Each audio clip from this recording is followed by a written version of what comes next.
Hello and welcome to today's video of Holi Special.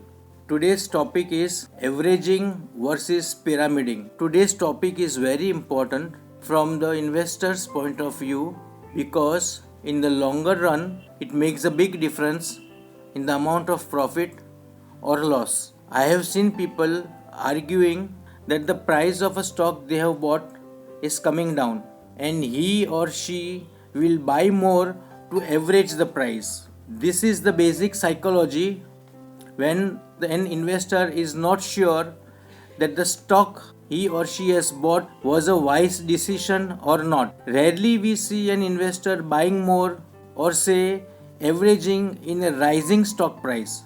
Let us take two examples. The first example is of averaging. We will divide this example of purchase in 4 equal lots.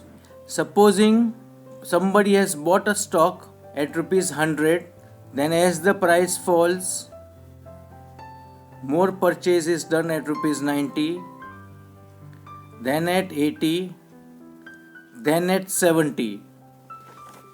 In averaging at the above example prices, the average price is rupees 85 and the current market price is rupees 70. So it will take another 20% rise for the investor to be at a level of the cost price. If the stock goes over that price, then the profit starts. Whereas now let us take an example of the pyramiding theory. We will take the same example dividing a purchase in 4 equal installments. A purchase has been done at the price of rupees 100. Then once there is reassurance that the price is going up, more is purchased at 110, then 120 and then at the price of 130. In the pyramiding theory, the average price is rupees 115 and the current market price is rupees 130. The investor is already about 13% in profit.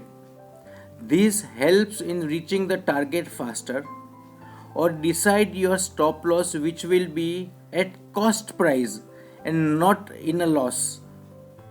The example clearly shows that it is better to be pyramiding than averaging. This is part of behavioral finance.